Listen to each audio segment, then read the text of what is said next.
Welcome to the Boat Galley podcast. I'm Carolyn Shearlock, here with tips, reviews, and how-tos for your cruising adventure.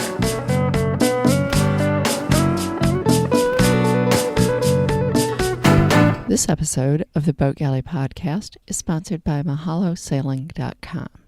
Offering private and group charters in exotic locations, Mahalo Sailing will feed your cruising dreams with practical knowledge, education, and incredible scenery. Join us for the adventure of a lifetime.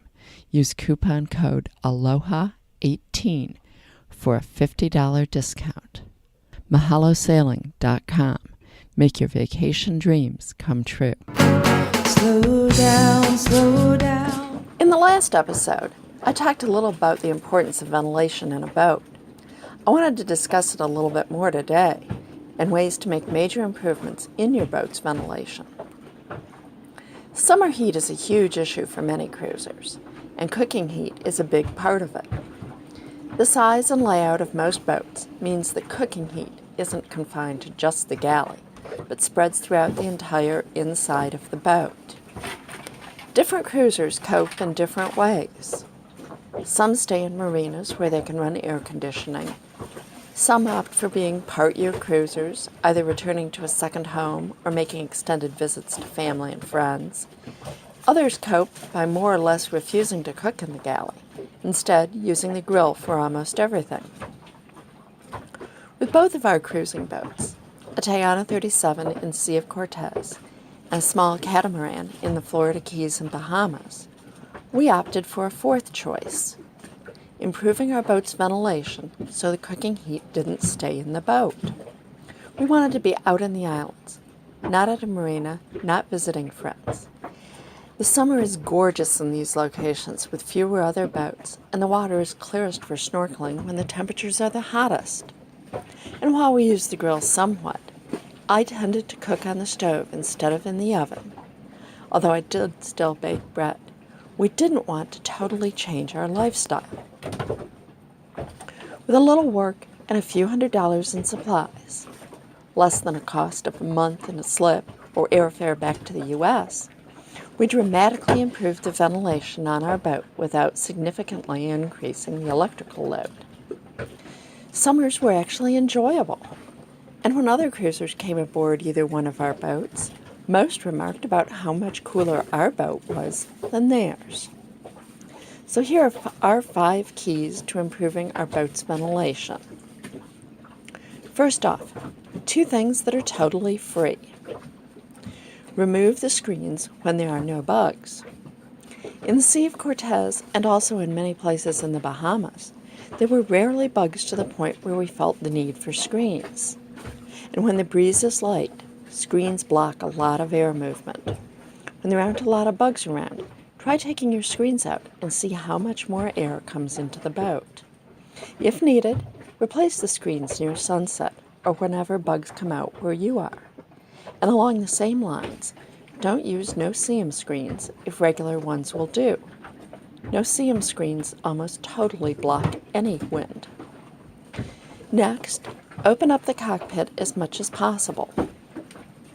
Screens or side curtain sunshades enclosing the cockpit also restrict air movement, both in the cockpit and for air to move up and out through the companionway.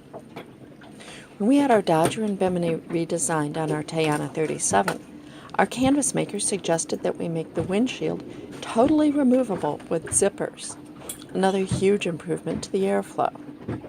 Admittedly, if bugs are a big problem where you're cruising, removing cockpit screens might not be practical, or you might have to put them back in place for part of the day.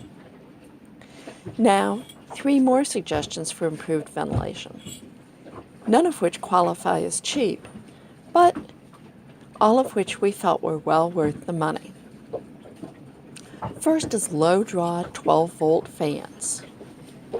On our monohull, we had 8 fans on board, 1 in the galley, 2 in the saloon, 1 in the head, 2 in the V-berth, 1 in the quarter berth, that one we almost never used, and 1 in the lazarette. We didn't use that one very often either, but it was very appreciated when we needed it. We'd only turn on the ones where we actually were at any given time, and since our favorite fans only drew 0.6 amps, they were not a significant drain on our batteries. 2 of our fans were not permanently mounted, so we could also move them to the cockpit when needed. The previous owner had installed some of the fans, and we added more. We found that we greatly preferred the Caframo 12-volt 2-speed fans to the Hella fans. They moved more air per amp.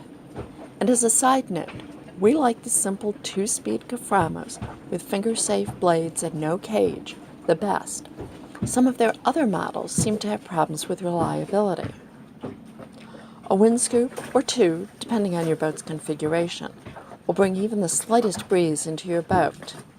Our preference is for a 4-way wind scoop so that if you're at a dock or in current and the wind shifts a bit, air will still be funneled into the boat without you having to get up and move it. I've written articles on both fans and wind scoops that you can find on my website, theboatgalley.com. The next item is an exhaust fan in the galley. Cooking heat rises in the galley, so if you can remove some of that heat with an exhaust fan or a hatch right over the center of the galley, it will help with the heat.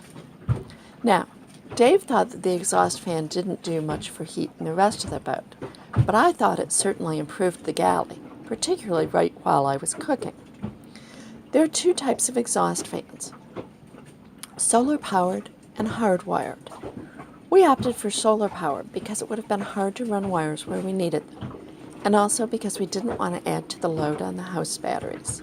However, hardwired fans generally move more air.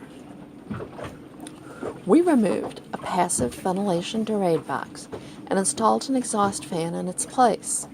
The first fan we got was a 3-inch diameter model, as it fit exactly in the hole.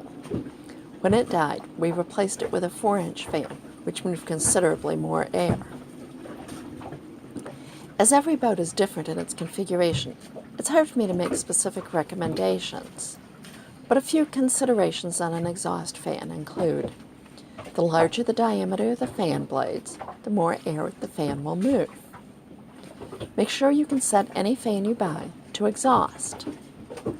Think about the type of weather that you are likely to encounter and make sure that the mounting system will be adequate, particularly if you'll be crossing oceans or particularly rough bodies of water. Make sure there is a way to solidly seal off the opening if you get into rough seas or a nasty storm. How bulletproof it has to be depends a lot on where you are. For example, if you're in hurricane-prone areas, you need a much beefier system than if you're at a marina on Kentucky Lake. If you want the fan to run all the time, solar is a good way to go for power. If you're just going to run it when you're cooking and you have wiring that's accessible, I'd opt for a 12-volt fan, as they'll move much more air. No 2 ways about it. Summer in the tropics can be hot.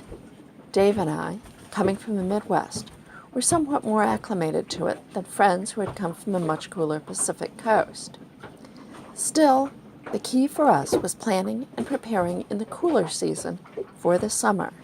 Having fans and a good wind scoop ready to go can dramatically improve the conditions on your boat, particularly in the galley.